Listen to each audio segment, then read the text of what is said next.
Zoloft to get your head right. Yes, it is time for that dose from the Zoloft. Y'all, what's up, Head Right homies? Welcome to your Head Right Hangoff, the Zoloft. And it is hump day. Launch yourself into a groovier part of the week, y'all. I hope the week has been great for y'all so far and hope it just keeps on getting better for you. Hey, I know it's better for me already that you guys would show up and hang out to, listen to the opinings of your favorite debonair dilettante, Republican reject and clown prince conservative outcast here in this sane space from the Global Rubber Room. Pull out all my slogans. I'm gonna pull them all out right now.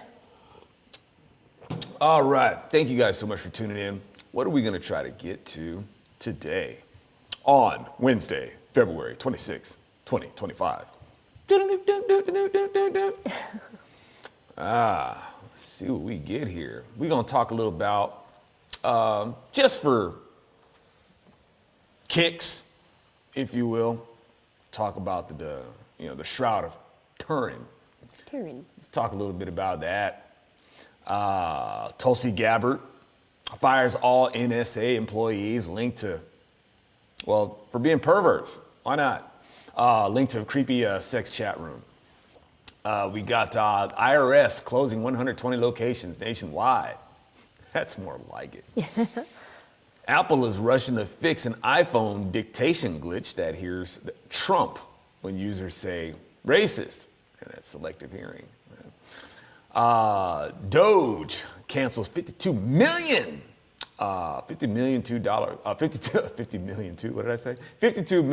payment to Klaus Schwab's World Economic Forum. Well, right on. Zelenskyy folds, or bends over. You don't have to worry about, anyway, agrees to Trump mineral deal. President Trump's first cabinet meeting starts with a prayer, not from a pastor. Good, not from one of his so-called pastors that he has in his, his faith cabinet or whatever. I'm glad it wasn't one of them that was doing it. Footage shows near-miss incident between Southwest plane and private jet on runway. Okay, let's talk about that Shroud of Turin. So now this Shroud of Turin's been around for a minute, and now, I guess with advancement in AI and getting this imagery out, they're making a render that they're just saying, hey, here.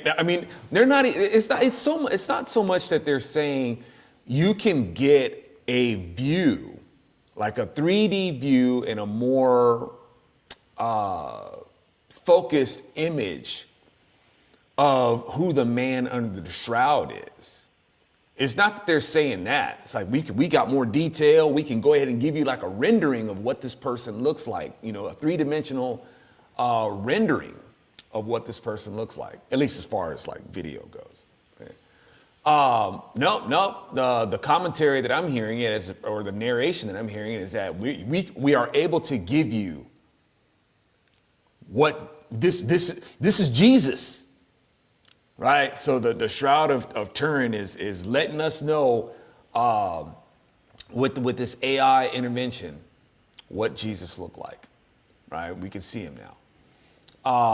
I have questions. I have concerns. When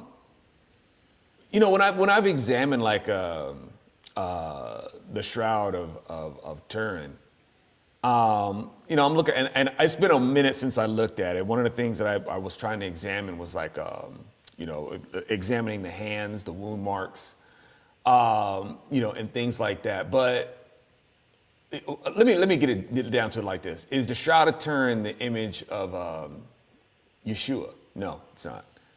That's not what was laid over him. And the reason why I say that is because when it does this 3D rendering of Yeshua, the only thing that I could agree with is that he was well built, right? You get a profile of Yeshua in the Old Testament. There's a formula to what he looks like. There's descriptions, of Adam, going from Adam, Moses, Samson, Joseph, David. You know, there's descriptions of these cats, and they're a formula that give you an idea of what Jesus looks like, right? So Jesus was a well-built, I mean, Moses was part of the profile. You know, Moses was like battle built into his 80s, right? He was ready for war, you know, even into 120. He was ready, he was ready to fight. So these elements are facets of Yeshua. And so they got that right in terms of how well he was built. He wasn't just, just some average, build guy. He was yoked, battle ready. He looked like somebody who would be king, like a warrior king. But in terms of like his face, they made it to where his face was like all, I guess they tried to make him handsome while adhering to the prophecy of Isaiah, that says that he wasn't much to look at or this majesty to behold or anything like that. So they're trying to stick to that and make, Yeshua look like, this very average kind of looking person. All right, in his facial features. But the thing is, let me just get right to it. The word of God says that Yeshua was, when he was being scourged, y'all, he was and examined, he was severely disfigured. Okay, you weren't, the shroud is going to be laid over a person whose face is going to be busted up and puffy. You understand? They beat the crap out of Jesus. They beat him real bad. The word says that he was practically not even recognizable as a person. Well, you just gonna leave. See, you got these people, man. They think that they get this little bit of evidence, and they're so desperate to try to make some sort of show of faith. Y'all, the word is you got to be square up the word. That's the best defense that you got. But trying to grab onto these things to try to make it look like, oh, you've got some evidence of Jesus. No, I don't think the Bible leans on something like that. But like I said, y'all, Jesus was examined quite harshly. The Old Testament is going to tell you that he's going to be examined quite harshly. He was beaten to disfigurement, probably like a big old bruised eye and, and y'all, they busted lips and stuff like that. They worked him over, y'all. The Shroud of Turin doesn't record that. It shows that everything's in proportion. Yeah. His the beard's all neat. The Bible says that his beard was ripped out. They ripped it. They grabbed fistfuls of his beard and tore it out of his face. Okay, so the Shroud didn't record any of that. So what do you guys think? I get it, man. People, we got people, not even so much they want to believe, but they want others to believe too. I got it. But these are people that are looking for stuff that's outside the Bible to try to make the case. And it's like they don't trust that the Bible has the information that's needed. The word of God is sufficient. Name of one of the names of God is El Shaddai. It means the mighty and sufficient one. You don't believe that? You got to go to this. It's like if somebody found Noah's Ark. So what? So what if you found Noah's Ark?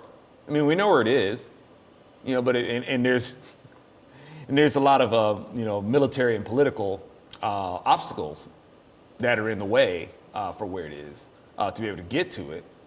But finding the ark ain't gonna prove anything. So what? You found Noah's Ark. That doesn't mean that people are willing to follow Jesus because they found it, right? You found this evidence. People are gonna look for reason to disbelieve it anyway. It's like the Bible, not talking about dinosaurs, and no, the Bible does not talk about dinosaurs. I know people say well, what about Leviathan and what about Behemoth? Nah, those are more references towards Satan himself.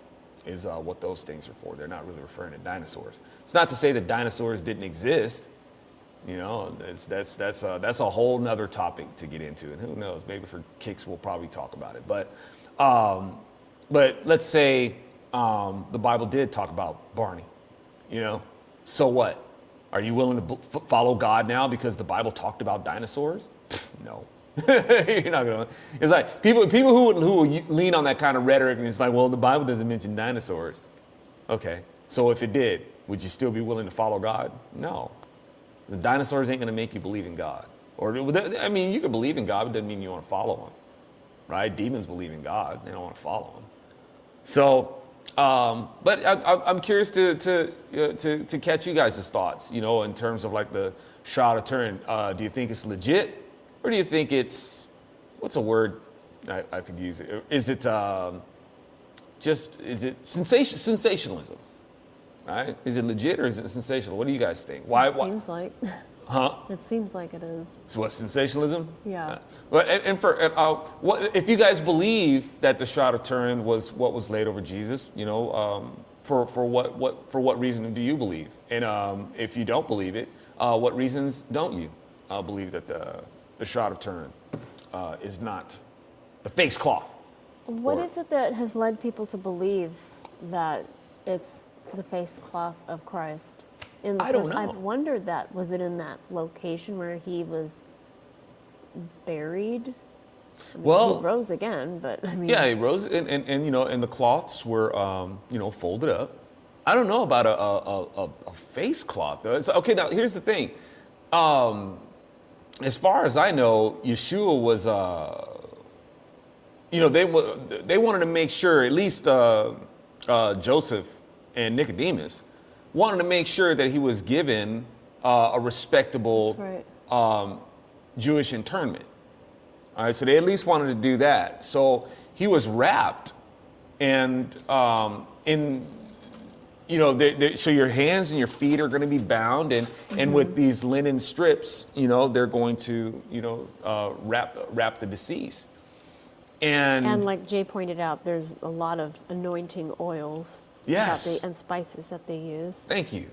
Right. So those things are factored in. I don't know if the Shroud of Turin is soaked in these liniments. I think that's the right word, or these anointing oils, as you've said. I don't know if it is. Seems like I don't know. I'm just asking. Would that have anything to do with the dispersion of the gases? And see, that's the other thing that I have a serious concern with. They're saying that the Shroud of Turin, the Shroud of Turin is picking up these gases that's going to be recorded, on the fabric. Wow. I think this is what I've heard, because that's how it's going to deposit this image. Once again, y'all, I gotta say no. No, because the Word of God says the Holy One will not see decay. See, Yeshua is the unleavened bread, y'all. He's the matzah. You know what I'm saying? There's a reason why the matzah is chose to represent him, because the matzah is bread that doesn't puff up. You could take that as not being puffed up with pride, not being puffed up with sin, and also not being puffed up from decomposition. See, when Yeshua was put in the tomb, as the word says, the Holy One of God, he's not going to see decay. You know what I'm saying? And it just so happens that when Yeshua was in the tomb on Saturday, that was on the day of the festival of matzah. Coincidence?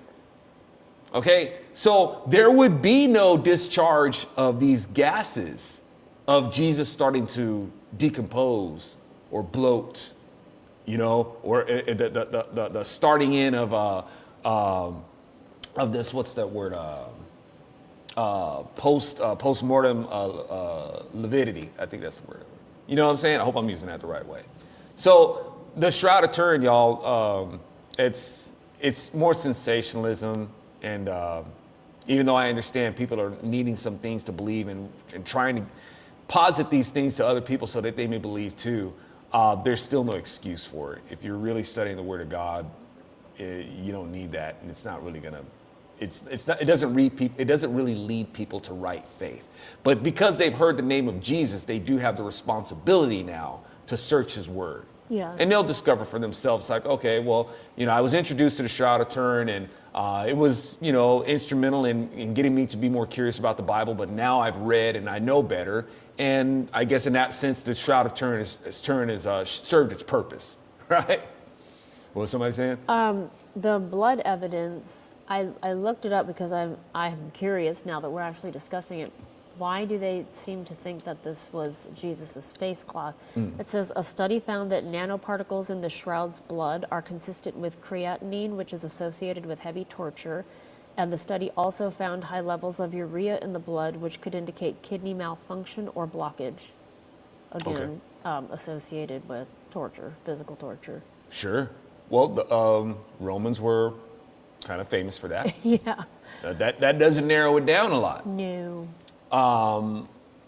Now, and once again, in the fashion of how and I'm asking y'all, Yeah. not asserting, in the fashion that Yeshua was put away, is that consistent with how he would be buried as a Jew? So if I got any Hebrew homies, on deck that would confirm, is something like that used in the internment? He must have left. We had Aircraft Sparky, aka Less Than 3 Entertainment. He was in our chat, like at the very beginning. You get back here. He's our Hebrew homie. So that being said, yeah, it's what was I just saying? Dang it. But anyway, yeah, I'm What is the shroud, is it consistent with how Jews buried their yeah, loved ones? well, and like I said, if we're talking about, this execution, this person being executed, somebody being tortured, that doesn't narrow things down a lot. All right, so I think they'd have to do better than that. Anyway. Rough Ryan says, the only way the Shroud of Turin works in my mind is that as Jesus rose from the dead and his body was reunited with the Spirit, and he was made whole again before he went to the Father, that process is what impregnated an image onto the fabric. Yeah, I can dig that. It seems, though, how about this? The thing is that Yeshua had these things neatly laid, folded and neatly laid. And Yeah. I would bet, y'all, I would gather that upon doing so, they would be clean. I don't think he would leave that kind of print. You know what I'm saying? Yeah. If he went through the trouble of like folding them up and stuff like that, they were probably, cleaned as well. I don't know. That's just my take. I think it's another one of those things where it's like, I think Jesus would find it more important that people wouldn't try to hang on to something like that and make it out to be not an object of worship, but what's the word I'm looking for? Not like treat it like some sort of trinket, or whichever. Like I said, when he rose, y'all, he set those things aside. They were neatly, put to the side. Yeah, the Bible says so. Yeah, probably, and so they were probably clean upon his rising. So, but the Bible doesn't. The Bible just says that they were like folded, neatly folded. Doesn't say that they were washed or anything like that. But I don't think it's a stretch. But I won't say absolutely because the Bible doesn't specifically say. I don't think it has to. That's not necessarily such an essential thing. But I think it says enough, to be able to conclude that I don't think there was anything left on those fabrics. Yeah. We still do have our Hebrew homie here, Less Than 3 Entertainment. Subscribe to his channel, y'all. Yes. You're getting some good entertainment there.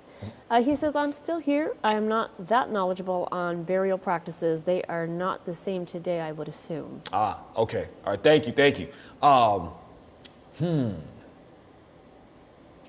I remember a few years ago I was watching, they did a computer animation taking all of this evidence they had from the Shroud of Turin, and it looked exactly like Jonathan Cahn. I've never forgotten that. It was very strange. You know, and once again, I think, you know, a lot of people in you know, claiming to be Christians, they try to adhere to the prophecy of Isaiah.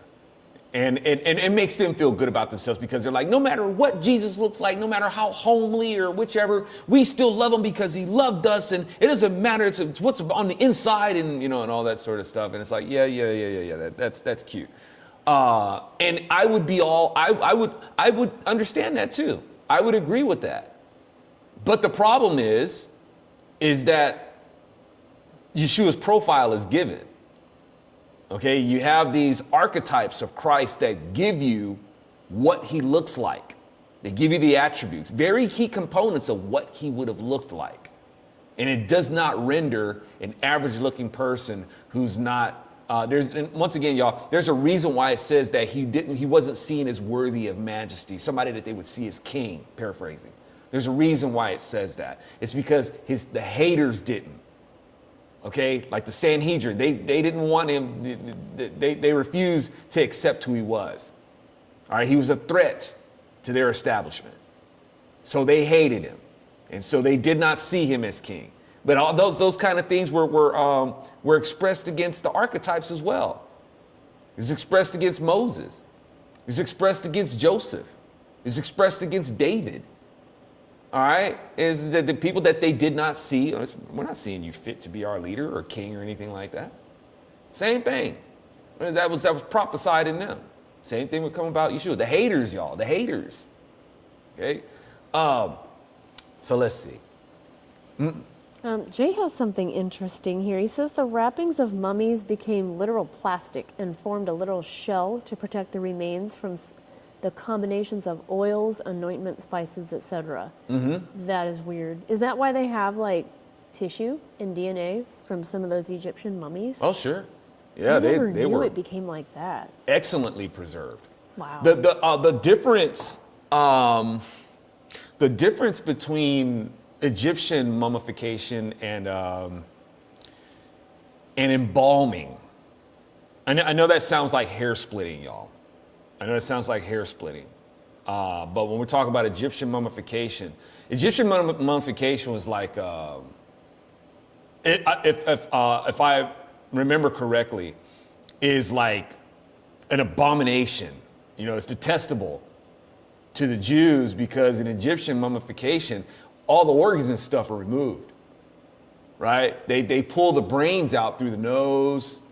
Right, everything, and the organs are set in different jars and stuff like that. Wow. When Hebrews do their embalming, I don't think they remove like the organs and stuff. Everything's intact. Wow. So I guess maybe like with wax and whatnot to preserve the Egyptian mummy. And I guess, you know, that kind of helped with the preservation process, you know, because you don't have like these organs and stuff like that decomposing with them as well. So you go ahead and you just have like this hollow cadaver. And, you know, and they wrap that. And probably some waxes are used, you know, kind of like the way you would preserve cheese. You know, you just, you know, wax it, you know. I think that's a component of it. I'm not sure about it in Hebrew embalmment. I don't know if it's so much a wax, but the oils. You know, so insight would be appreciated. I don't remember if a wax is involved or not, but I think that's like the big different component there is that in Egyptian mummification, all the organs are removed, and I don't think they do that. Isn't frankincense kind of waxy? Yeah, the frankincense, the sap, I guess if you will, is kind of waxy, almost like a wax crystal, but the oil rendered from it, you know, when you make a frankincense oil. Okay. I don't know if they use a frankincense wax. That's a good question. I don't know if it's a frankincense wax that was used or if it's a frankincense oil. And the oil it will stay, you know, pretty much liquid. Yeah. Or oily, you know. I think. As far as I know that it can exist in like a couple states. You know, you have I've got some frankincense, you know, resin. Resin. That's the word I'm looking for. Yeah. Resin. But it can, once it's turned into an oil, I don't think the oil itself will just solidify once it's applied and then turn back into a solid resin. Okay. Yeah. I don't know. Let's see. Tulsi Gabbard. Get him, girl. Let's see. Let's read a little bit of this here. Tulsi Gabbard fires all of them, all you nasty, the nasty sex addicts. That's what NSA stands for. Perverts. Yep. Link to creepy sex chat rooms. Let's read a little bit of this. Director of National,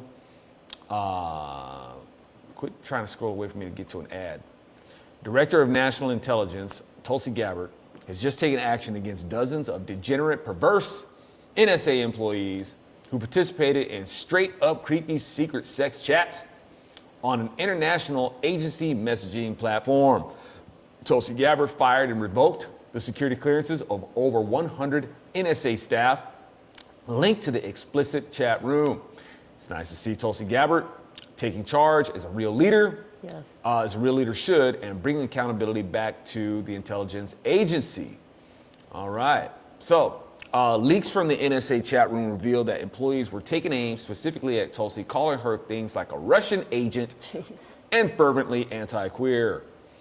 Well, yeah. So Everyone's a Russian agent to them. yeah, everywhere. And the thing is, y'all, since when did the Democrats have beef? Well, okay. During the 80s, and I guess through the 90s, it seemed like the Democrats, loved the Russians. They did. Now the Democrats themselves, they're quite bipolar, and they're consistently inconsistent. The true xenophobes are the Democrats. Democrats, have a history of hating communists. Mm-hmm. Hating them. Why? Why do you guys think that is? Well, one, because they're xenophobic, and two, because they won't want the competition. See, when I as I've said before, y'all, but I'll be listening to these, these mainstream Republicans going off on Democrats, calling them communist. Why? You don't have to call them communist. As if being a communist is something worse than being a Democrat. You only help them if you call them communists, really. Because a lot of the people that they're seducing, they take that as a compliment. That's what they want. They want to have this collectivist, I am my brother's keeper, fantasy that they have that makes them feel like they're virtuous and stuff like that when they're really anything but, right? But all that to say, the Democrats have gone through this phase where they hate communists, and then all of a sudden they like them, and then they hate them again, right? Mm-hmm. Russia's like, evil Russia. And it doesn't really make sense as to why. I mean, and there's theories and things like that, but it's still absurd. Yeah. It's like, for what? And at any rate, with this right here, these perverts that are in there that she's, getting rid of, it's sad. It's I guess what I'm trying to say is that you can have these people, who love and then hate these people, communists, in just the same way as the people who vote Democrat and stuff like that.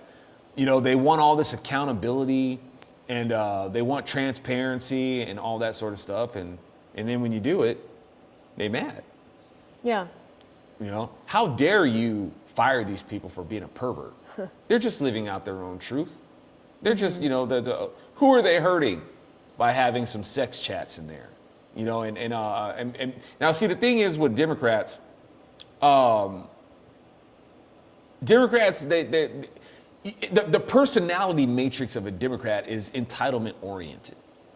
That's what it all comes down to. And that's one of the reasons why they want America to be a democracy. And they hate that it's a republic. They want it to be a democracy. And democracy is really kind of getting down to the vote, the popular vote, the majority. And when they get that, what's really popular, y'all, is selfishness. What's really popular is being able to indulge heck, man, to be able to indulge and not have any consequences, oh, you're gonna have a lot of Democrats on board with that. You know? So with Democrats have this kind of like Roman, this Roman kick to them. Like the Romans, they didn't, like say for instance, when the Romans were ruling over the Jews, the Romans made it illegal for the Jews to have the death penalty. They couldn't perform executions. I mean, Jews did it anyway, dragging people out of their homes and stoning people.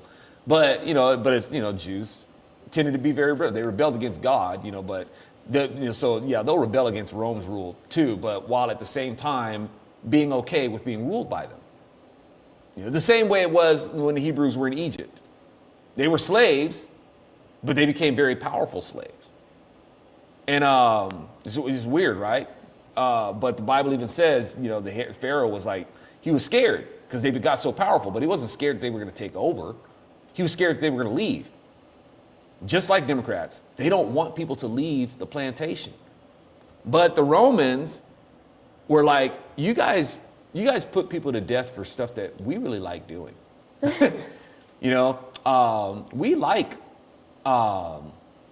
We like sex any way that we can get it. Yeah. We like if we want to dress up like a woman and have sex, we'll do it. Have sex with another man, we'll do it. If we want to go to the bathhouses and have orgies on your Sabbath, on the day that you guys call the Sabbath, we're gonna do it. All right. If we want to eat meat sacrificed to another god, we're gonna do it. All the things that you guys say is not kosher, well, we like to eat that stuff. If we want to have relations with our kinfolk, minors, all that sort of stuff, if we want to do that, we're gonna do it. So all the stuff and of course homosexuality, transgender, yeah, we like doing all that stuff. Okay, so it's like, how dare you? How dare you frown upon the things that we enjoy doing, which are totally perverse. Now, to us, we're not perverts. We do what we like to do, and if we enjoy it, then there's nothing wrong with it. How can if it's wrong, I don't want to be right. That's how they are. Okay, and these Democrats are like the same thing. Don't you judge us for the things that we like to indulge in. We want to be able to, it's like, how dare you judge, how dare you audit them? How dare you audit the IRS? And how dare you examine the NSA for just, expressing themselves sexually? The Democrats are obsessed with sex. They're obsessed with it, And like I said, and they feel very entitled. And they feel entitled to being able to share in these things and subject other people to them. So it's like, these are the kind of people that we're dealing with. It's like, dang, man, for real, you guys can't see that this is wrong? No, you're the one who's wrong. For daring to call it out. It's like, here's an analogy that I'm pretty sure everybody here has come to the conclusion of. It's like finding out, getting a hold of your the phone of your significant other, and then you find out that, they've been seeing somebody behind your back, right? You found all the text and the dirty details and all that sort of stuff. You found all that sort of stuff, and you have grounds to be angry, yet they're going to turn it around on you and make like you a bad person for going through their phone. You know what I'm saying? That's what it's like. So you guys see the analogy. You guys know. That's exactly how Democrats are. They cheating, and when they get called out for cheating, we the bad guy. Yeah. For going through their phone. Yeah. Right. So that's what we're up against. It's pretty darn childish. It is. Okay. Let's see. Rough Ryan said, I arrived late to the chat, but did anybody talk about how the Texas farmer got blown up by a Mexican cartel IED? We have not discussed that yet, but it's just, yeah, it's just bizarre. I put that they're acting like the terrorists that Trump labeled them as. Indeed. I think we're going to see worse things here in Texas. Oh, sure. You know, and that's not something I want to be right about, but. No. And of course, Trump, how dare you call these people out for, you know, doing this kind of stuff? You know, you're obviously a racist, just like the iPhone says you are. Racist, it types in Trump. Right. Okay. Quick question for the veterans in our chat. Because Trump has labeled the Mexican drug cartels terrorists, does that mean that we can now defend ourselves in our land against them? Like do, you know, drone strikes on them? Good question. What do you guys think? Just curious. You know, are we going to go wild, wild west here, or I am trusting, as our Second Amendment says, we're talking about a well-regulated militia here, and that you know, the approach to if that's what's going to be done. I mean, it's like, hey, I mean, it's one of those things that I guess if we're talking about a well-regulated militia, this isn't something that, you know, we have to necessarily wait, you know, for the government to give us permission to do. Right. And if our government is not effective, which, I mean, it looks like, you know, Trump's, you know, doing what he's, you know, still, I don't know if he's got Mexico to pay for that wall yet. What's the word on that so far? But if people are going to be protecting their homeland from invasion, hopefully the firearms will be enough of a deterrent, just as a show of bearing arms and not having to discharge them. You know. Well, that one old man that did have to discharge his firearm to protect himself, the Biden administration threw him in jail. Yeah. So. So it's like, you hope it doesn't come to that, but if it does, hopefully it'll be understood that, look, if these people are, you know, they're coming into our territory, disregarding our laws. Yeah. Man, we don't know what other stuff that they may be up to. You're gonna have to stop them before they get any further than this, because, you know, it's an invasion, man. It is. You know, it's an invasion, and it's the same. It's a kind of invasion that's the same way of how, you know, the Islamists do it. What they do is that they make their attacks. They attack behind women and children. You know, and you can't, and it make impeding retaliations against them. And this illegal entry into our country is the same thing.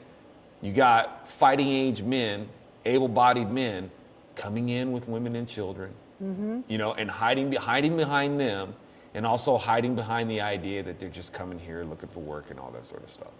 Okay, and that's a serious gamble. It's a serious gamble. The Word of God tells us, look, welcome the foreigner. Yeah, you welcome the foreigner, and love them. Love them like you would the native born. That's what the Word of God says. But you got to understand, the native born are born under a law. And if you're going to be a foreigner coming in that's going to be loved like the native born, you have to assimilate to the law of the native born to get that love. You know what I'm saying? You can't just come in any old way that you want to. You can't just come in and just set up however you want to. You have to assimilate. Yep. That begins with the entry. Because you have to enter the right way. I feel for anybody, man, who's just trying to, who wants to come to America and have a better life and stuff like that. The thing is, if you do that, you're gonna capsize the boat. That's all. That's really what it comes down to, y'all. You know, capsize the boat. So, Yeah. can't have that.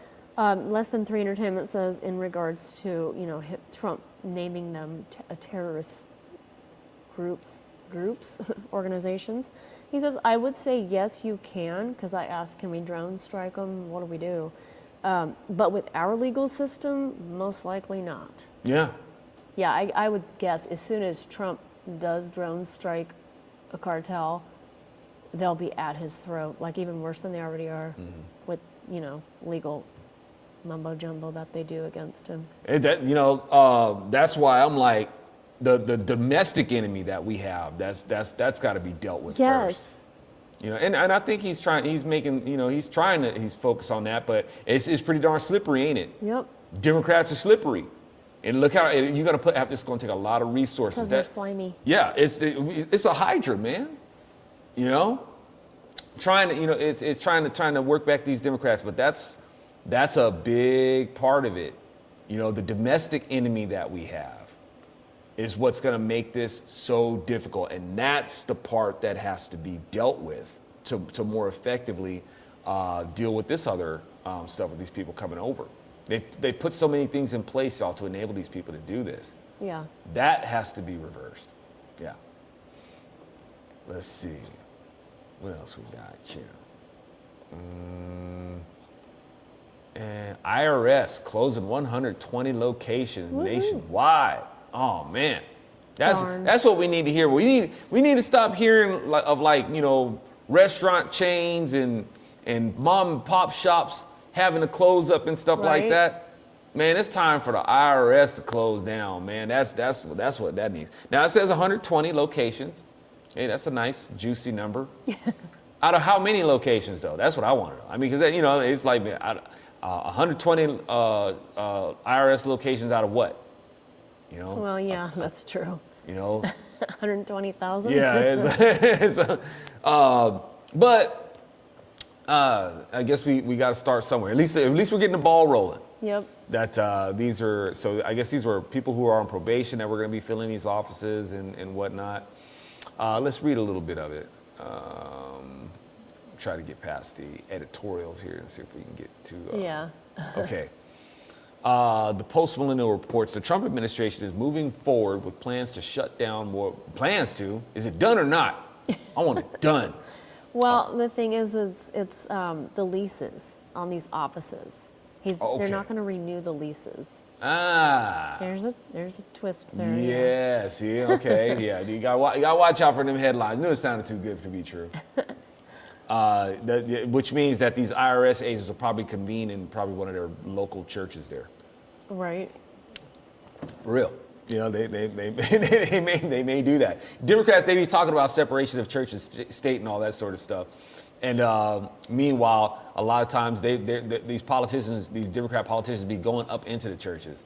Yep. And promoting their ideology and their candidates and stuff like that, or people that they want to support. Total hypocrites. Yeah, you have filmed that. Yeah, yeah, it wouldn't surprise me if the IRS, if they don't burst into flames first upon going in. But then again, it's, it would be like a devil's church anyway if they invited them in there. That's true. Synagogue of Satan.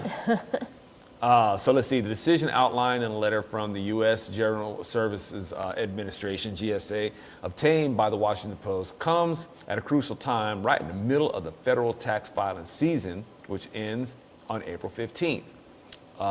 Let's see, is this the same thing? Jailed for self-defense? The move follows the recent layoffs, approximately 7,000 probationary IRS that must have been another article. But 7,000 probationary IRS employees, and aligns with the administration's push to decrease the agency's headcount. The closures will impact at least 128 taxpayer assistance centers across the country, where filers can receive free in-person tax help by appointment. It remains unclear whether these centers will be relocated or permanently closed. Permanently closed, permanently closed, permanently closed. I vote for that. Do it. So hey, that's some good stuff to look forward to. Yeah. Now the liberals are whining and saying, well, these are locations where there's low-income people and disabled people, so these centers, offer free assistance and blah, blah, blah. And it's like, well, TurboTax is free, H&R Block is free, Jackson Hewitt is free, unless if you're a self-employed person. Then you have to pay a lot of money just to file your taxes, much less pay. Yeah. But there's a lot of free filing services out there. You don't just have to go to your local IRS office. Yeah, and these people, while they're hung up on the free service. You know what's not free? Taxes. Yes. Yeah. And why instead of y'all whining and making a fuss about these centers being closed down, why don't you put that energy into IRS? You're not supposed to be taking our money. You're not supposed to be violating our right to property. This isn't how we're supposed to be taxed.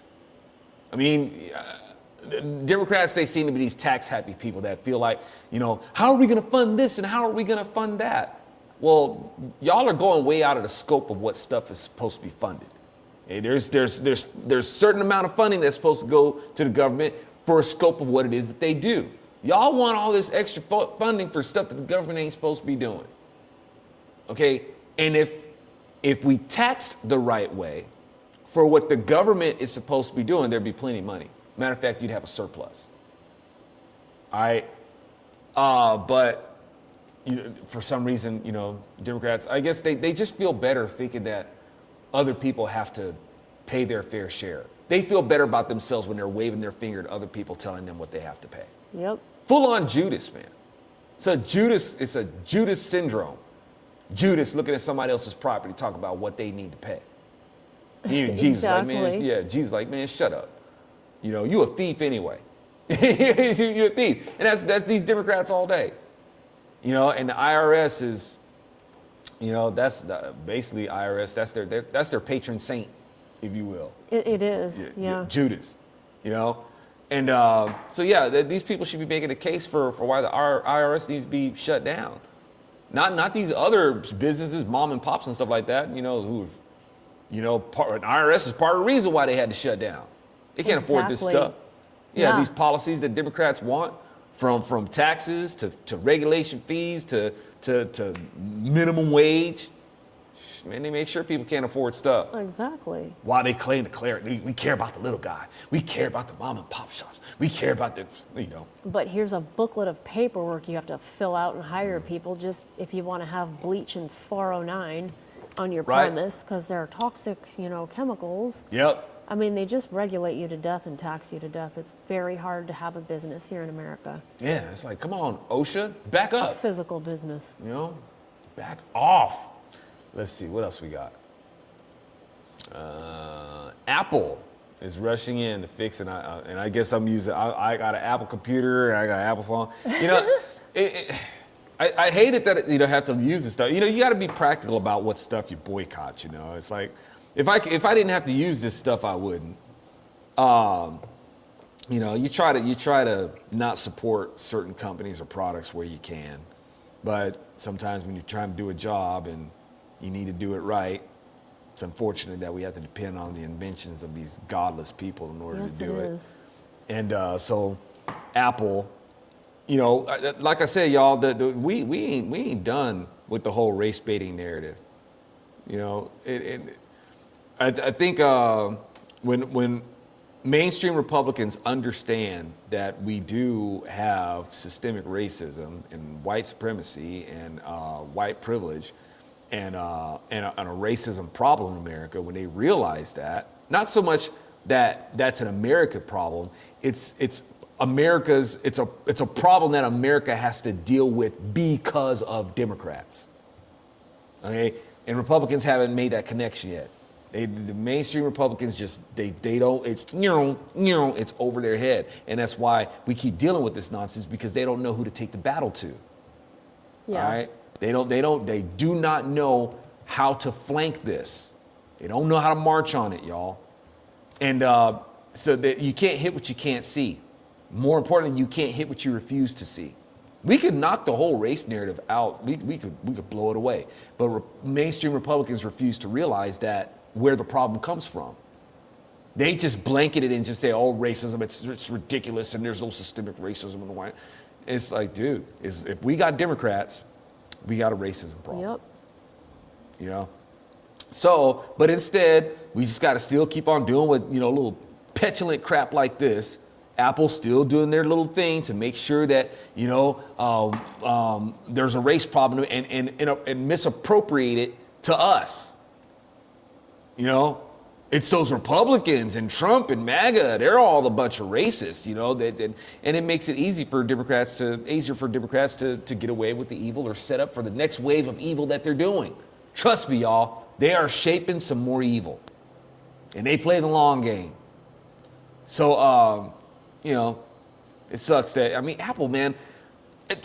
Apple is just dirty, you know. And I know I'm using an Apple product right now. You know, they be watching my stuff, be messing with my feed and whatnot. Yep. But even with Patreon, we're gonna talk about this a little bit more. How they're doing Patreon. Don't get scared, y'all, and don't ditch out on my Patreon just yet. But you know, Apple's come in and for the record, y'all, this isn't capitalism. Well, that's what you expect in the evil capitalism, and all this has nothing to do with capitalism, dang it. But Apple's gonna come in, and anybody who's using like the Apple Store to contribute on Patreon, Apple is gonna impose like a 30% fee or tax on any person, so those who want to come and support. And it's up to, and the cost is going to be either imposed on the donor, added to their cost of what they're donating, or it's going to be added to the recipient. And the recipient's going to have to adjust, you know, for what they're going to have to pay to make sure that they get the same amount of donations. Apple came in here for what? For no justifiable reason. And I'm pretty sure they're doing that to other people too. So Apple does this, they're just greedy, you know? And, but you don't see these liberals really calling Apple out for that. Nope. Nope. Yeah. Anybody else, they would say that this is evil capitalism and all that sort of stuff. And y'all, that's not capitalism. So let's see what else we got here. You know, interesting about Apple, yeah. When you say racism or racist, they type the word Trump out in the dictation app, but they are, because of Trump's tariffs, they're they're investing $500,000 in Texas. Opening up some sort of facility, I don't remember. But yeah, they're having to come back to America because of the tariffs. Yeah. Not completely yet, but they are coming back to Texas and Detroit. And what cowards also, by the way, you know, this glitch, and they're making like excuses or making up like, you know, oh, it was an accident and whichever. It's like, wow, that's kind of, that's a pretty. It's a glitch. Yeah, it's like some sort of glitch. That is a pretty well orchestrated or specific, you know, or a coincidence. You know, that would work out that way. And if it is a glitch, I mean, what's up, man? You guys, you know, are you not on top of your game and staying on top of your software and stuff? What's up? Right. Let's see. DOGE cancels $52 million in payments to Klaus Schwab's World Economic Forum. And let me see. Forgive me, y'all, because me being the crappy host that I am. Thank you guys for tuning in on the Instagrams and on the YouTubes. And on the bronzeserpentmedia.com. I hope y'all all become a member over at bronzeserpentmedia.com. It's free, won't cost you a dime, just a couple clicks of your time. You know, just your email, and I ain't gonna spam you or anything like that. And hope you guys will come there and populate the powwows, you know, and come in and leave articles and whatnot. All right, y'all, let's see, what else, what were we talking about here? We were talking about, this DOGE cancels $52 million. Let's read a little bit of that. Let's see, open on up. This is coming from 100% Fed Up. DOGE has uncovered a lot of absurd things, fraud, waste, and abuse everywhere, but somehow the bad guy. $50 million worth of condoms to Gaza being near the top of the list.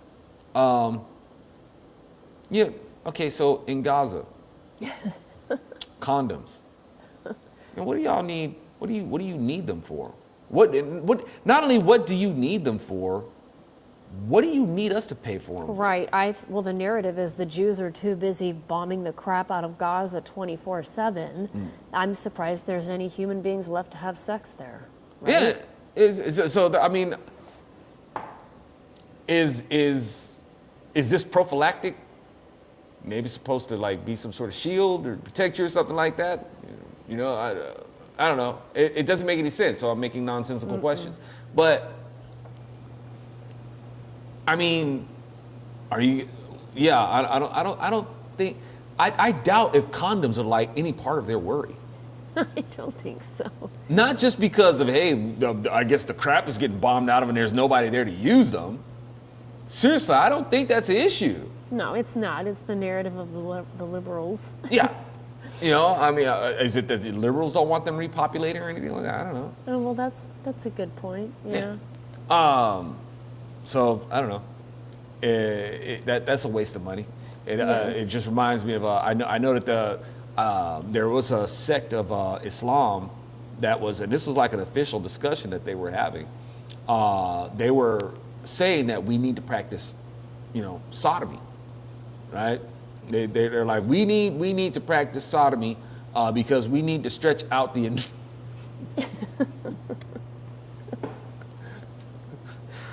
We need to practice sodomy as to stretch out the anus so we could fit more bombs in there. Oh. Yeah, maybe that's what them condoms were for. Maybe the condoms were like some sort of like casing or something like that. Use a condom casing. That way when they stretch out the anus for the boom boom, they put the rubber in there that has the explosives in it. Maybe that's what it's for. I reckon, during the Biden administration, they'd be happy to pay for that. Absolutely, yeah. They were like, hey, you had me at stretching out the anus. Yes. Well, give me my pen and I'll write you a blank check for that one. Right. All right. That was an actual story you said. You reported on it, I remember. Yeah. Yep. An actual article, an account. Yeah, an account. Right. So, now, but let's see if we can get to this invoice here of stuff that's being paid for. We're talking about $69 million for the Eurasia Foundation to do digital transformation activity. What is that? God only knows.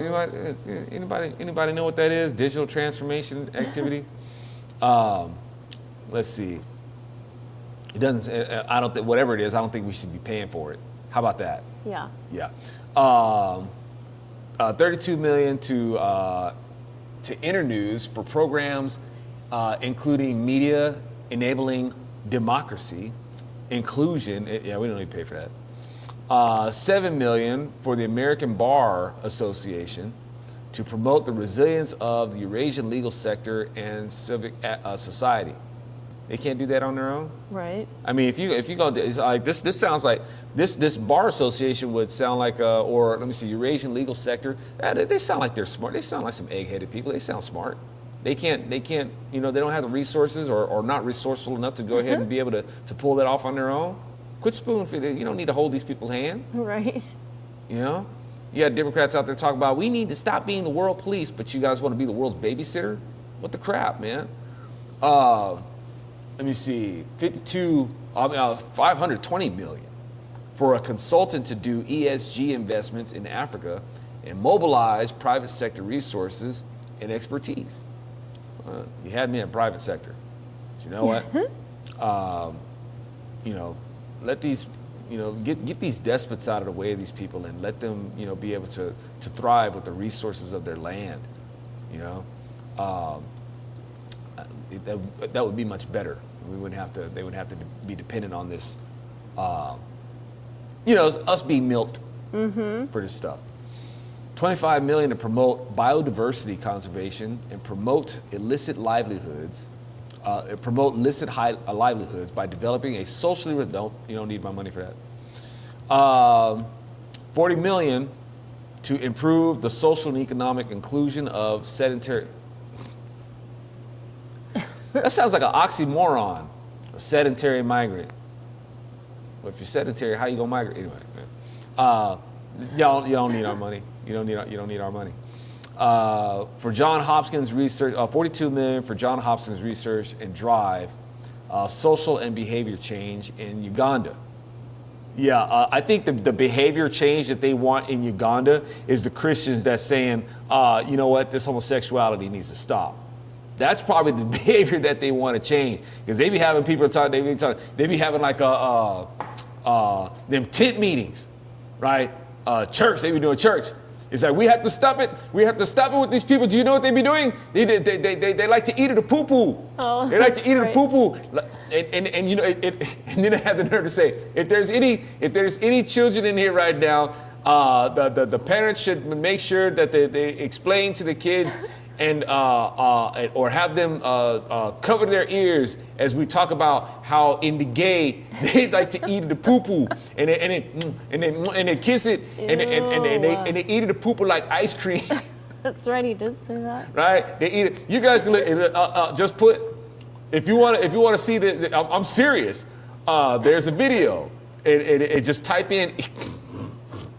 YouTube is gonna mess with you now. I know YouTube is right. I don't know if they banned that video from YouTube. I doubt Probably. it. But just type in eat the poo poo like ice cream. Uganda. And you'll see, yeah, I think it was Uganda. But Uganda is just like, yeah, man, we tired of this, right? And so that's probably what the $42 million that they're spending on these people to change their behavior to get with the perverted program. You know what I'm saying? Like ice cream.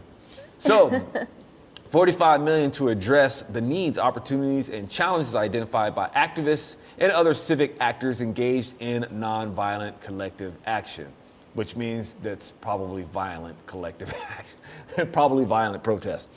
And they want funding. All right, so, and of course, $52 million for the World Economic Forum. Man. Not anymore. So, yeah, how are liberals going to be? How are liberals going to be okay with that?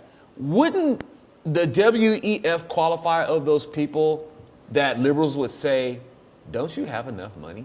Yeah. You know, how much is enough money for everybody else, anybody else? They don't need all that money. They've got enough money, right? Always judging about what somebody else needs, like a bunch of Judases. Judging about what people do with their money and how much money they have or what they should be allowed to have and all that sort of stuff. But the World Economic Forum, these people like the richest people on the planet, y'all should be like, man, y'all don't need any more money. You don't need it. How you gonna have like these people who are struggling to make ends meet be taxed? You know, you don't need to tax not even 1 point or 0.0 whatever percent. You don't need to take that from anybody. You know. Y'all greedy is really what it comes down to. So yeah, thank the Lord for the work that Musk is doing. He a heathen himself, but sometimes the Lord uses heathens to get the job done, and they have a responsibility from there to realize that, hey man, I think I need to, because Elon, man, this stuff is evil. It's evil. Yep. And you're going to find that if you take a look at the Word of God, it's like, yeah, the Word of God calls us evil. But you got to, if it's evil, you got to really understand what the goodness is if you really want to be effective at it. And hopefully at some point you'll come around, and really understand, who the Lord is. But I'm glad. Now, because stuff like this, y'all, because people like wondering, hey, okay, Trump, we're waiting for this economy, waiting for prices to go down, man. Eggs are still getting pretty expensive, man. Yeah, I'm starting to get really irritated. And y'all, of course, I wasn't thinking that this stuff was gonna, start fixing overnight. There's a lot, there's a lot of stuff that needs to be dealt with before that happens, like things like this. And it's unfortunate that things, because we're like thinking, hey, it didn't take Biden long to mess this stuff up, right? Didn't take him long. Why is it taking you so long to fix it? Well, unfortunately, it takes a lot longer to fix things than it does to break things, and Biden was, I know this makes a lot of people uncomfortable to say it. It kind of goes over their head a little bit. Biden is probably the most effective president America's ever had. Indeed. He was very effective. Not effective in a good way, but he went in and set out to do what he meant to do and undermine America and just really break stuff. I mean, he busted the country up, good fashion. And he did it quick. A lot of times it doesn't take long to break stuff. You just go and you start breaking stuff. You know, it doesn't take long. It does take long to fix that stuff though, right? And so I guess, you know, as CJ was saying, yo, Trump's supposed to be that emergency president. You know, this is we in an emergency situation, man. You get in here and fix this sort of stuff. But I mean, if anything, well, I guess is it fair to say that is Trump stopping the bleeding? Is that kind of like a case of what's going on? He's basically like Trump is like having to come in and do some triage stuff. You know, sustain. We're gonna have to stop the bleeding, man, and see if we can do something to get you sustained. Yeah, the country's still like in critical condition. Yeah. You know, but at least we got a lid on the bleeding. Maybe that. But this right here, this is like one of those things. This kind of stuff is getting the shrapnel out. It's like America's just been taken on a bomb by what the Biden administration has done. Yeah. And like a whole bunch of grenades have come down, and there's just like a lot of shrapnel to have to dig out and get America stitched back up again. Yeah. You know, I guess that's really what it comes down to, y'all. Cranky is saying, buy a chicken. And I actually read, Cranky, that people are renting chickens. And Yeah. I know that people are selling on Facebook Marketplace. They're selling chicken eggs. Like, there's a few people around here. Lucy eggs, man. Y'all. And Lucy eggs in cities in America. Right? Eggs, they're getting a cigarette treatment. You know? You can buy this one egg in a sandwich baggie. Is it right? Give me that Lucy. Hey, man, can I get a frajo? You know, it's like, hey man, can I get a huevo? That's where we're at now. And hopefully we won't have to do that. I mean, that might just be the new way to do eggs. I don't know. I don't think it's very practical, but I guess it's kind of an emergency. Chicken. Yeah, it's an emergency situation. You want chicken? I do. I want chickens.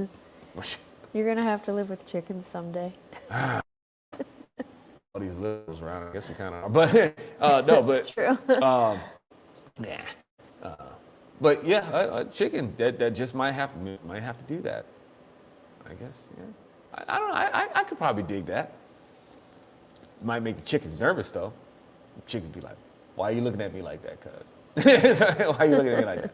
No. You're cool, bro. You know, or sis or whatever. The chicken is female. We just want the eggs. Don't worry. We're not gonna, heat up some peanut oil and toss your behind in there. Oh. You know. Remember, I remember like when Chick-fil-A came out with that sandwich. It was a breakfast sandwich. It was like the chicken and some egg, you know.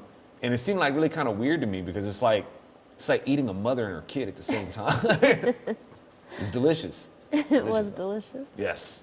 I wonder if that would be like for our Hebrew homies, if that would be like a total, well, I mean, it might be. Like, would that be like a very unkosher?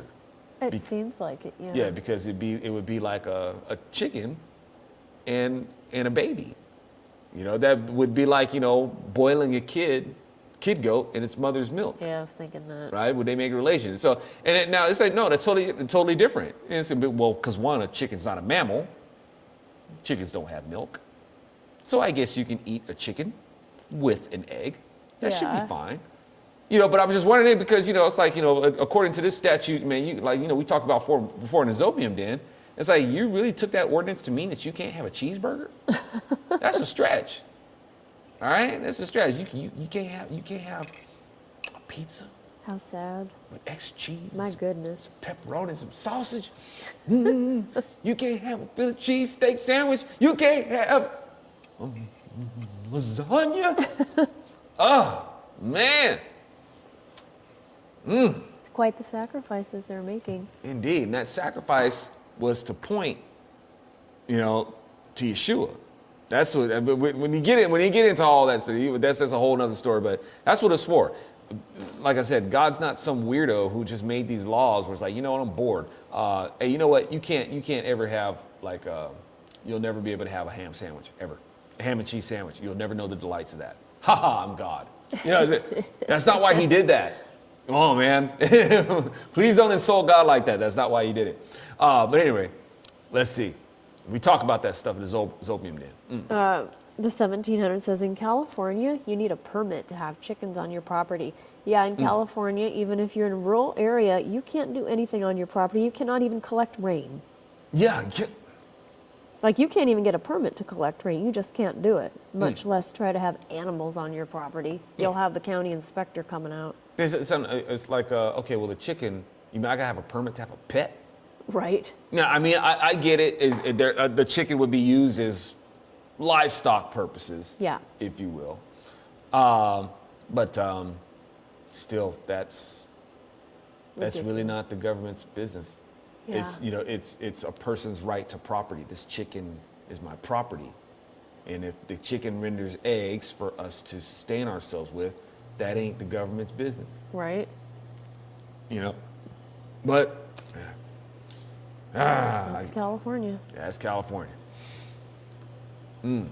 Let's see what else we got here.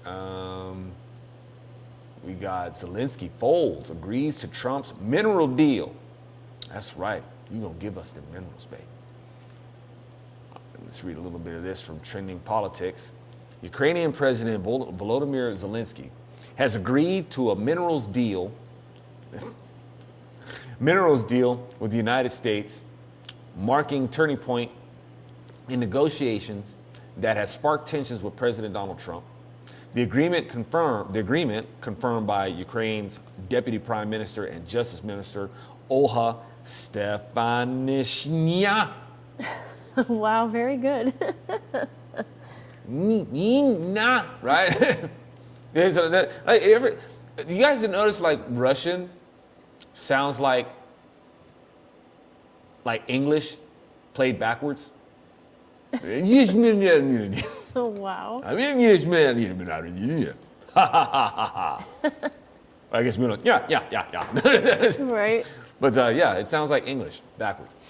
So, for the monetization of its state-owned mineral resources, including oil and gas, the fund will be directed toward infrastructure and development projects within Ukraine, aligning with efforts to rebuild after 3 years of full-scale war. Oh no, nation building! Trump, who has been vocal about the need for stronger economic partnerships over unchecked financial aid. Oh, you mean the laundering?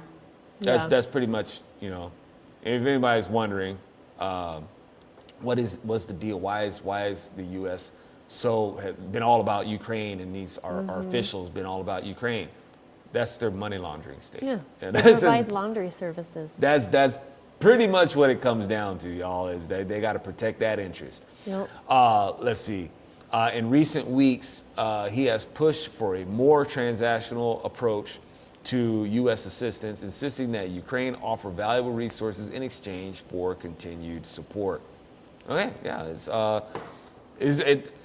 I guess that's the language that they have to use for it.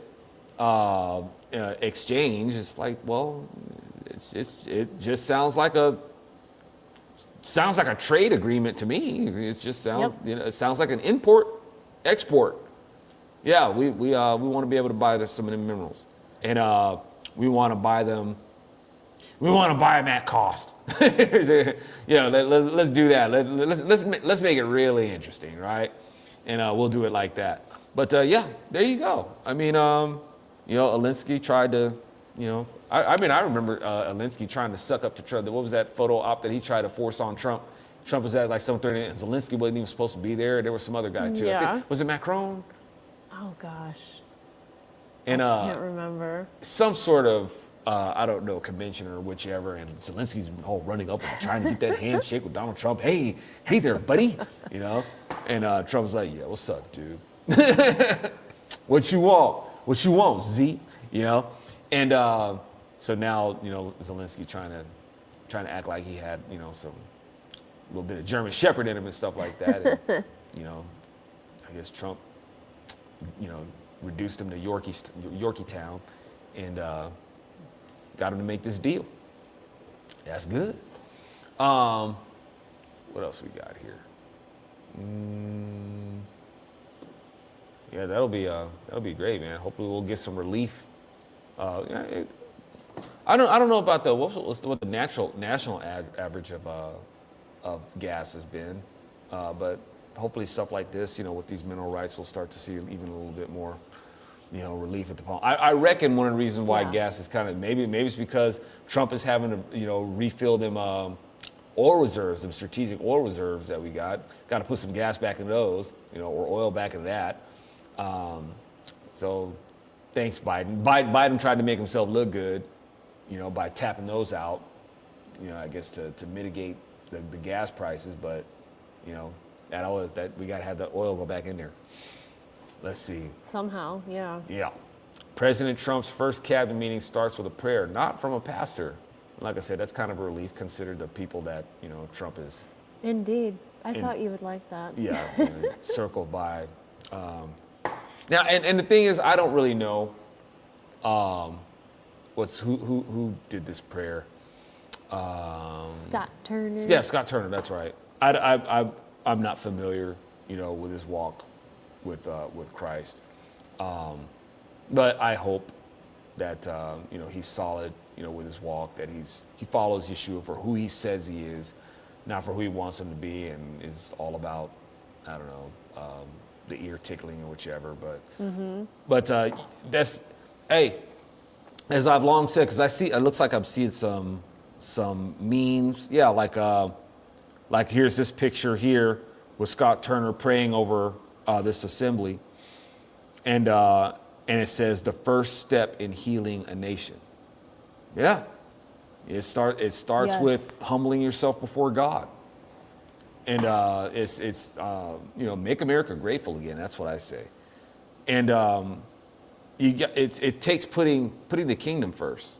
Put the kingdom first before putting America first. If you really want America to thrive and America to do well, put God first. Yeah. That's really what it takes. If you put America first, don't come in last.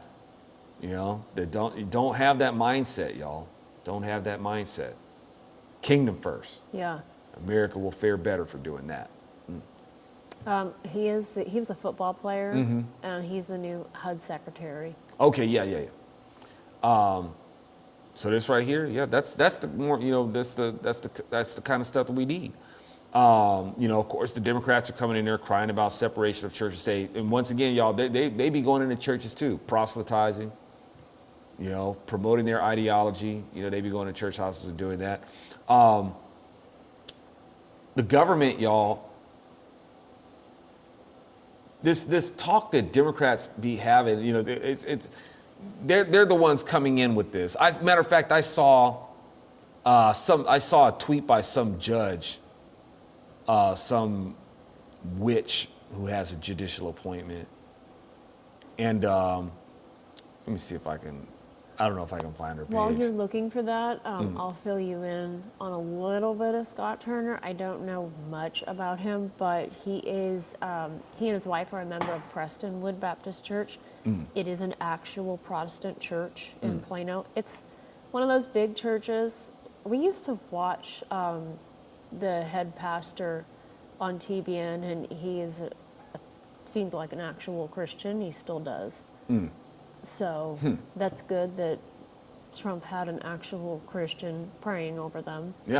Yeah, this time, because, MAGA's had different people, praying over. It's like, dude, you either accept that the Lord is the way, or you don't. Yeah. And accepting prayers by other people in the name of other, gods or something like that. It's like, dude, don't do that. We shouldn't have to capitulate to these. I'm not trying to sound unhospitable or anything like that, but it's like you want to be in our camp. We're not trying to be in yours. Yeah. Right? You want to be here. Well, and it's the same thing like with Israel. Israel's like, look, man, if you're gonna be here, we serve Yahweh. He is our constitution. You're the one who wants to be. We don't want to be in your land. Even though I think Israel did give over to wanting to serve other gods and stuff like that, but the point is, what it's supposed to be is like, look, you want to be here. We're not, trying to, get into your business. You're trying to get into ours. and this is how you're going to have to conform to it. All right. But yeah, I saw like one of the responses to this prayer is, who's this?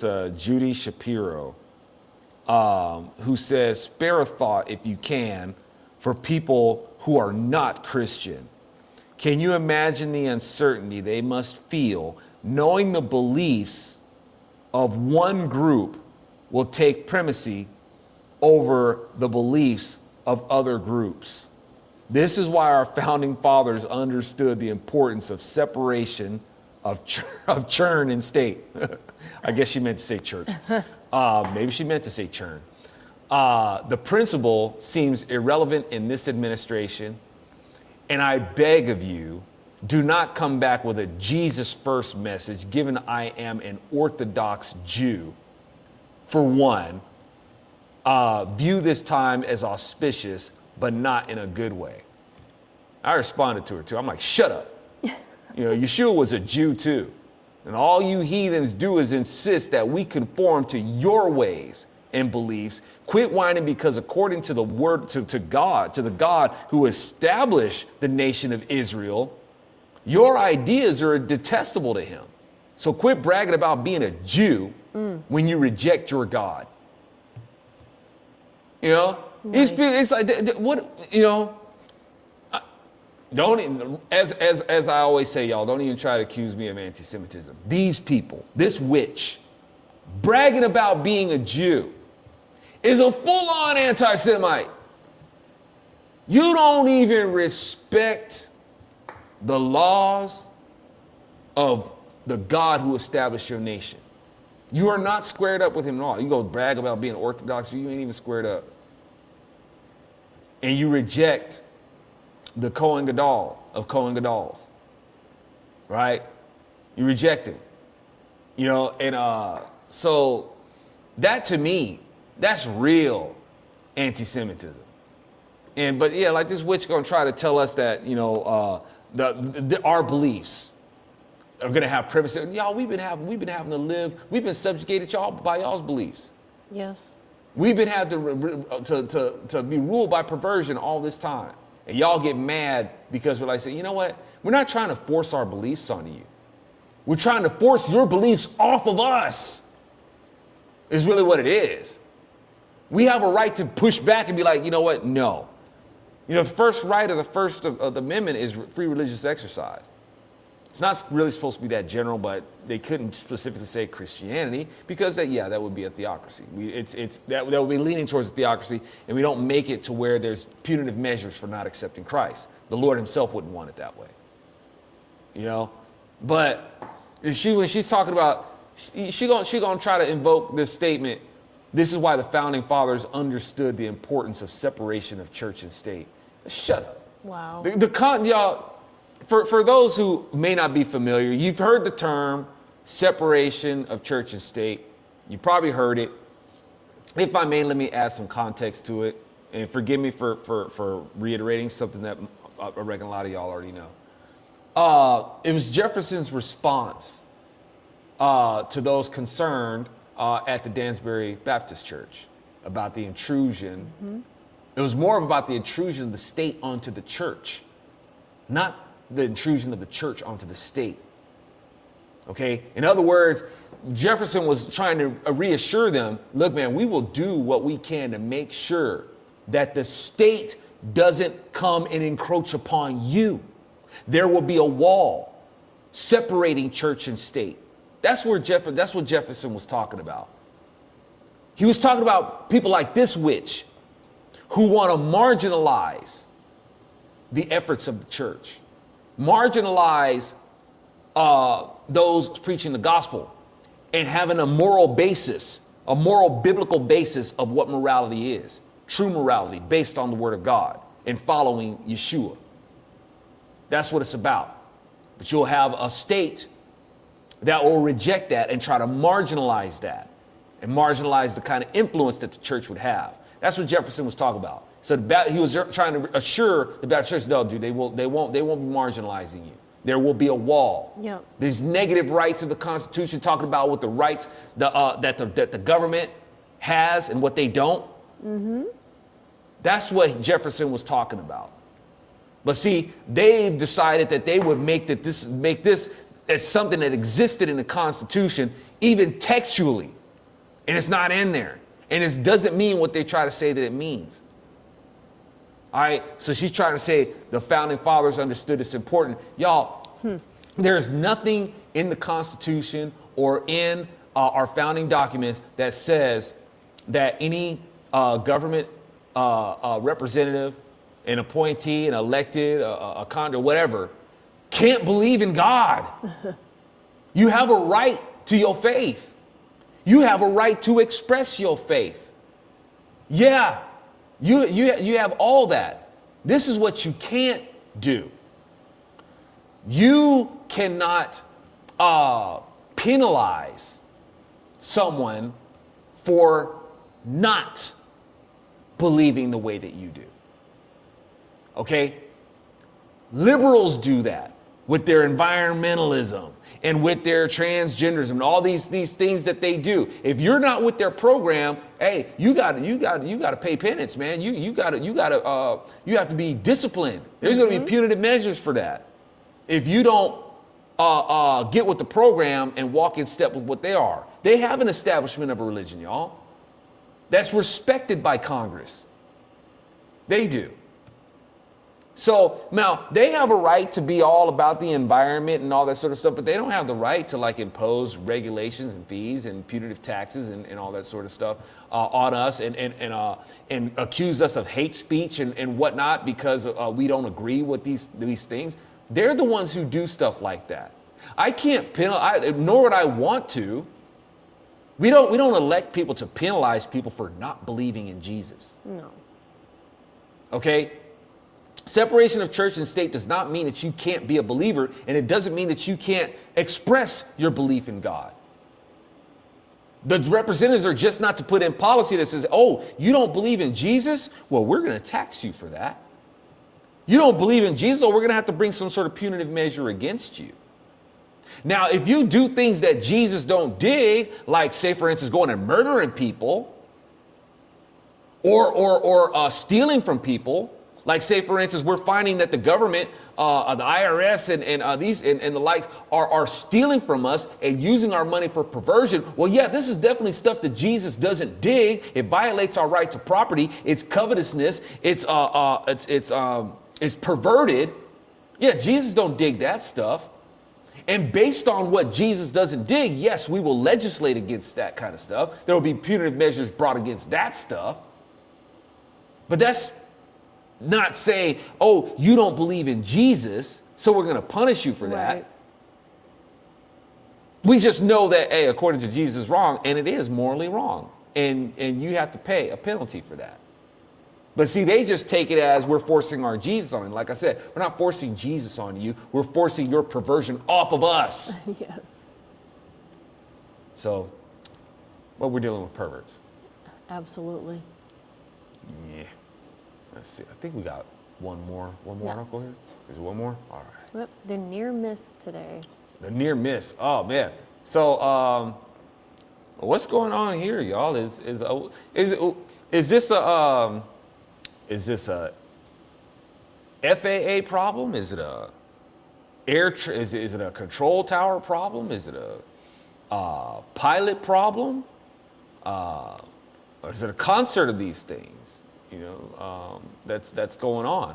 So it looks like this person does quick thinking. I guess his touch and go training came back to him. Yeah. Right? It's like, ooh, I reflected on my touch and go. So he saw this little private jet, you know, getting ready to taxiing to the runway. I don't know if this person, if they were they taxiing or were they go out, or were they just heading back to the FBO. I think that's where it would be. It says that the little business jet entered the runway without authorization. That's what the FAA is saying as of now. So, if that's the case, if it entered without authorization, are they looking into who was piloting that plane? Well, yeah, it seems odd because this is one of the busiest airports. People with the first accident or whatever happened there a week or two ago, they said they're really shocked that there aren't more of these accidents or near misses because the airport is that chaotic. I mean, hey, I'm glad that it's very infrequent. Yeah, it's Chicago Midway. And Southwest, don't they have like a little bit of a reputation for being a kind of crack job, crack job airline? Yep. Yeah, They have their own show, remember? Southwest? Yeah. No, I don't. Their own reality show. Yeah, it's actually pretty good. Oh Because my their goodness. crew was always so entertaining. So yeah, you just see that it just kind of just touches down, and he sees this other plane coming in, and hey, just got right back up in the air. Yikes. I'm glad for that those quick reflexes. But what do you guys think? I mean, it almost seems like every week having like some sort of airline incident. Yeah. I think you know what? I think they just need to hurry up and go ahead and get. We need to just hurry up and get them flying cars going, man, so we can fly ourselves around. Yep. I remember, it seemed like while I was trying to get my pilot's license, I was hoping, I really wanted to, they were planning on a fleet of, it was going to be kind of like an industry of sky taxis. And I wanted to get in on that because they were going to be jets about the size, not much bigger than an SUV.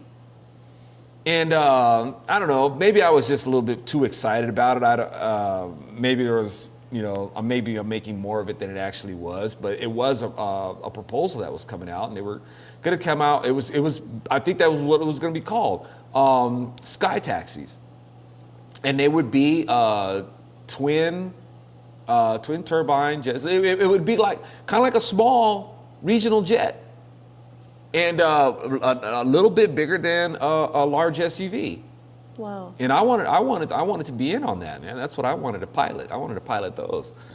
And all that to say, you know what? Let's just go ahead and get it to where we've got, some kind of, I don't want any kind, but at this point, because maybe I'm spoiled. We want the flying car that repels gravity. Right. We want that, some sort of gravitational repulsor or whichever. We want the Jetsons thing. We want that, And but at this point, I'm willing to lower my standards and say, look, can I just go ahead and get a drone with a seat, and we just fly ourselves around. I'm pretty eager. I don't really want to be on a plane. It sounds as the weeks go by, it's just less and less attractive. I like being behind the wheel anyway, and. Get one of them, get a drone car going, and just scoot ourselves around, in that. Let's work out the traffic pattern or how we're supposed to do it. How would we do that if we got into the flying car thing? I reckon you just kind of like follow the highways and roadways. Yeah. You just follow them at a certain altitude, and because it'd be too chaotic if people are just kind of like going, I don't know if you would call it off-road, but kind of going off the highway, that could definitely cause, some problems. But if you have people who are adhering, because we don't want that to be a big mess. A whole bunch of people start getting flying cars and they just go ahead and fly in any direction that they want to. I think probably the simplest thing to do would just adhere to the highways that we have in place. That seems reasonable. And the directions? Yeah, you just keep that. And make sure that if you're traveling, you have, for those who are traveling west, if they're heading west, their altitude has to be by increments of like, say for instance, if they're got a cruising altitude of 2,500 feet, so it'll always be like 2,500, 3,500, maybe up to 4,500. I don't know, maybe probably get up to maybe even like 10,000 feet. But it'd be like 10,500, 9,500, whichever. And those traveling east have to stick to straight zeros. 1,000 feet, 2,000 feet. Make sure that they're always like this. Don't have to worry about any head-on collisions. It's like this, right? They have these, this interval between them. And those going north and south, they have to have their altitude that they're conformed to, and it's, keep collisions at a straight minimum. Yeah. What do you guys think? The 1700 proposes an 80-foot limit. 80-foot limit. Yeah. I like it. For? I'm guessing for flying these cars. Yeah. Okay, so between what the altitude that they would be, 80 foot difference. Yeah. There would have to be, I'm sure, and I guess it kind of depends on how fast the flying cars would be. 80 feet would probably be enough if they have, I don't think they would probably exceed in the air at this time. Probably, I think that one flying car that we were looking at was like 110. Yeah. Yeah, so I guess 80 feet, 80 feet can come on you pretty fast. It going at 110 miles an hour. But yeah, I mean, I'd say, yeah, definitely at least, for me, I'd feel safer at like 200 feet at least. At that size of a vehicle and at that speed, yeah, 200 feet, 200 at least. Let's see. Roland is wondering if you are familiar with the song Fish Heads. Fish heads, roly-poly fish heads, eat them up, yum. Was that roly-poly fish heads? Don't like to. Oh yeah. Don't like to go to movies in a sweater made by Oriental women or something like that. With Oriental women. Yeah. He knows not only that first little chorus part, he knows the whole song, Roland. I haven't heard that song in a minute. Any hopes of you covering it? Yeah, and I reckon, if I may, I thought that was probably going to be the next question. I've actually thought about covering roly-poly fish heads. I would love that so much. You did Copacabana, and that was like, I really wanted you to cover that, and it turned out so good. Oh, thank you. And roly-poly fish heads would be like rolling, roly-poly rolling. It would definitely have to be a song that I'd have to augment a lot. I'd have to add so much to it to make it heavy, because in roly-poly fish heads, I mean, the what makes it iconic is pretty much just the lyrics. Yes. The music is cool. The music is simple. But it's very minimalistic, right? Yeah. There's not a lot. I don't think there's any bass line going on there. Barely any drums. There's a little bit of like a semblance of percussion in it. A little bit of melody, I think, maybe done by probably like almost sounds like a glockenspiel or something like that, like a ching ching ching. Maybe that's. I just kind of remember the melody and just kind of remember like some sort of,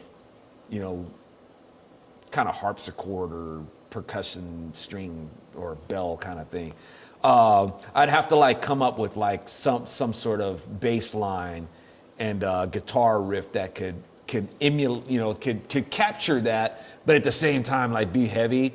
But I have thought about it, Roland. So you're on to something. We're here, man. We got it. I want to read a couple of comments, and then I want to close out with the boycott on Friday. The Al Sharpton? Just a little discussion on it, yeah. Because it was brought up in the chat. So Jay and the 1700 are proposing like neon green power lines, and I would agree with that so that we can see them. I'm assuming that's why they're going that way. Jay Thompson says neon power lines with more bubbles on them. And the 1700 says then a low altitude radar system infrastructure would be a voting point. Yeah. They'd all have to be equipped with that, wouldn't they? To be safe? Oh, sure. The green power lines. Like make them neon green so you can see them? So they stand out? I think, one of the things that for airlines, if there's a building that is, or any sort of structure that's, I don't know, maybe if it's higher than, like say for instance, it's as high as maybe 20 or 50 feet. I think it has to have like a red light on it. Oh yeah. So it might be, I don't know, maybe more cost effective to just put a on the poles, just mount an LED on there, light that holds for a long time, Yeah. and you don't have to change it that often, and that would give them their their sight of what it is that they can't fly beneath. Right. So just put those on there instead of. The visual. Yeah, we would need that, and you're onto something. Probably simpler though to just throw a light instead of coating with neon green. Unless it's just spray paint them. True. Then again, that's a lot of spray paint. Liberals ain't gonna like all that ozone. Right. But yeah. And for what was 1700 saying? For the, I just scrolled away from it. I think the low altitude radar system infrastructure. Yeah. Oh, I'm pretty sure that would be, that's probably, I'm sure that'd be standard. And once again, and somebody mentioned like who would be the department for that. So this is I don't think this will be like a. Yeah. Wasn't it you, Jay, the other night? Yeah. Monday night? I don't think it'd be an FAA, but would be an FAA's control or what's transportation control. Yeah.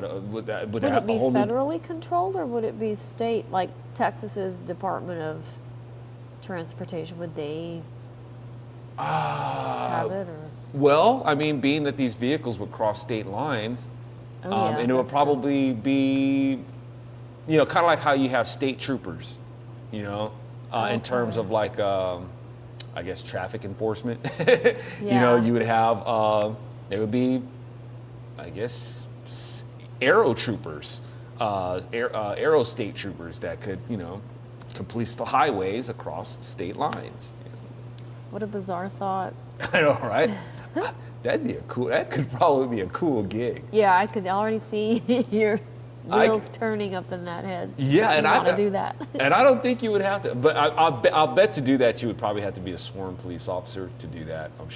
I know you would be. But I wonder what kind of license though. No, I mean, what am I thinking, man? It's like I mean, if people would be able to get a license to pilot these things, I don't think it's going to be like, trying to get a license to fly a plane. I wouldn't think so. No, sometimes I get caught. I get in the habit of thinking about what it's, because we're talking about piloting stuff. So my brain goes to what it would be like to do that. It's like, no, man, this is a whole new frontier, man. Yeah. It's a whole new frontier. It's a whole new world. But I don't know, man. I could probably be down with that. Being an aerial state trooper, have my drone car, have my suit. It'd be souped up too, because they soup up their cars. Yeah. How so? Well, I mean, they do things to their engines to make them, higher How performance. would you soup your drone up? Oh, well, I don't know. Aircraft, you got any ideas, man? How we would put some more, we can get our drones and pipe it with some nitrous or whichever. Would that count? Mix it. Well, drones wouldn't run on.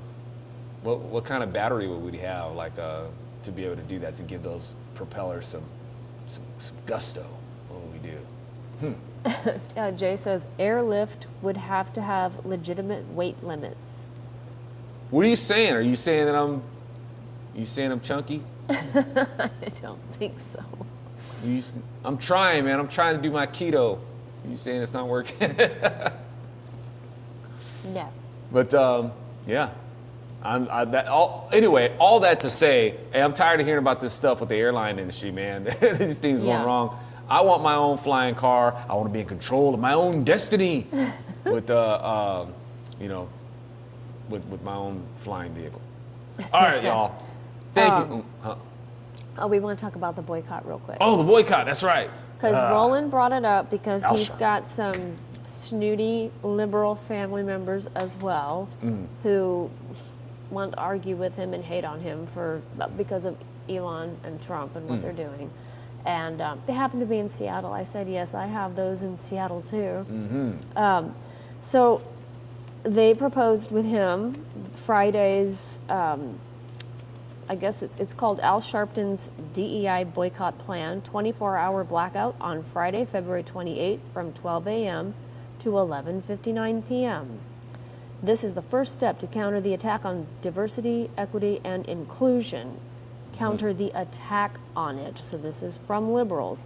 It says, do not make any purchases. Do not shop online or in store. No Amazon, no Walmart, no Best Buy, no McDonald's, no fast food stores, no gas, no major retailers. Do not use credit or debit cards for non-essential spending. Try to buy all you need before Friday, February 28th. But if necessary, only include the, essentials, blah, blah, blah.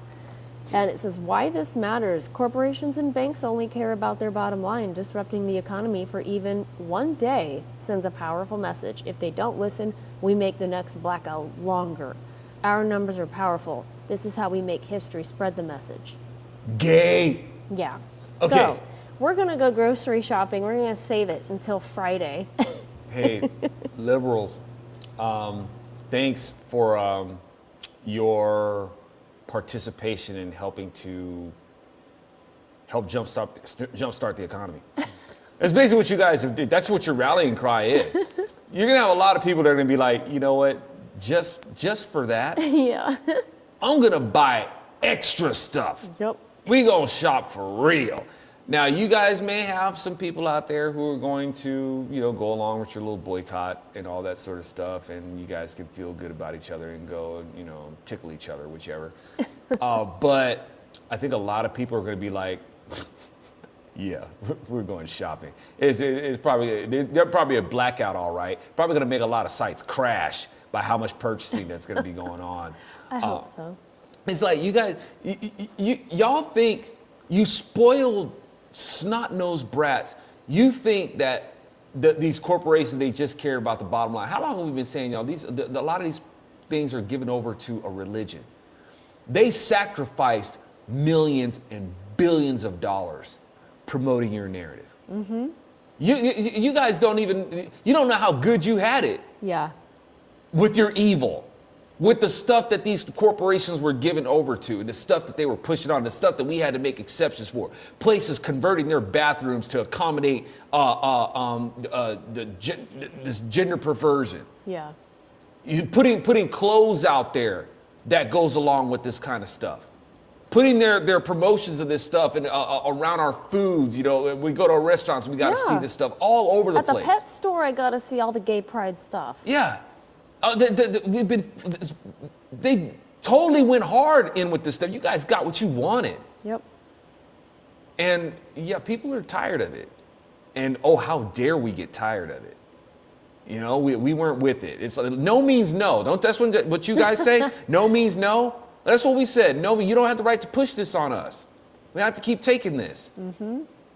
All right. And the sad part of it is when you got people like Al Sharpton, y'all, and Al Sharpton is a full-on, man, when Margaret Sanger, Democrat Margaret Sanger, and a co-founder of the Negro Project, Al Sharpton is exactly like the person that she had in mind when she says that, hey, we don't want the word to go out there. We're looking to exterminate the Negro population. And the colored minister is the ones that we'll use to keep the rebellious Negroes in line. Al Sharpton is that dude. Amen. Okay? And so Al Sharpton would be would be one of those Afrocentrics out there talking about, and this is a narrative that's been, I don't know if it is anymore, but it used to be. I remember when, black folks was upset about the emasculation of the black man in America. Yeah. It's like, well, you could thank Democrats for that, y'all. Why do you keep voting for them? But when we talk about the emasculation of the black man, that's Democrats. And you got Al Sharpton here, a full-on puppet for the Democrat Party. And the Democrat Party is all about emasculation. They're all about it. And they use black folks to do it. Yes. They use black folks to push their perversion. They groom, you want to talk about groomers, they groom black folks from childhood. Democrat Party controls, like I said, this ain't in black folks' DNA. It's because of conditioning. The Democrats, they make sure they're right on top of them, where black folks can't know anything else. Yeah. Right? Every once in a while, you'll have a few slip through the cracks. But in terms of that web that the Democrat Party have black folks in, that web on their mind to control how they think and the perspective that they have, oh, y'all, it's deep. Mm-hmm. It's real deep. A lot of mainstream Republicans don't understand. They don't get it. They really don't understand it. So they don't really know how, and they don't know who to take the fight to. So when you got Al Sharpton out there doing this bidding for the Democrat Party, making sure that black folks are still used to promote this perversion. That's why Democrats keep such a strong hold on black folks, because they use the struggle and the plight that they imposed on black folks in the first place to gain sympathy votes for the perversion that they want to promote. So Al Sharpton out there doing that bidding, helping to make sure that men are forfeit their manhood, women forfeit their womanhood, and we stay shackled to this BS racism. You know, not saying BS as in bogus like it doesn't exist. It does, and Democrats make sure that it exists. They're the ones doing it. You know, but Al Sharpton, yeah, full on sellout, and man, he's a field trustee, y'all. You know, and doing this for the Democrat Party and making sure that, you know, black folks can't really achieve this contentment. They want to keep us in a state of discontent. And yeah, that's what we're dealing with right there. So buy stuff, y'all. Yep. Yeah, when it Shop comes Friday. up, put Black Friday to shame. It's like Black Friday ain't gonna have nothing on this. You make sure that you go shop till you drop and all that sort of stuff. Yes. All right. We're gonna go ahead and sign out for tonight. I'm telling you, man, it's 11 here at Central, and if there's one thing that doing these things the Zoloft does, it makes me really hungry. Oh, no. It makes me want some midnight snacking, man. I ain't gonna do it. Nope. I'm gonna hold fast. Maybe I'll squeeze some extra toothpaste on my toothbrush or something when I go brush my teeth. We'll do that and have some toothpaste to swallow. Oh, no. BronzeSerpentMedia.com, y'all. I hope you guys come there and become a member if you haven't already. Thank you so much for y'all who have. And drop that buck in the bucket if you want to keep your Brozo on the go, trying to bring more productions to you. And you guys have a groovy rest of your evening. Bye. Wrong button again.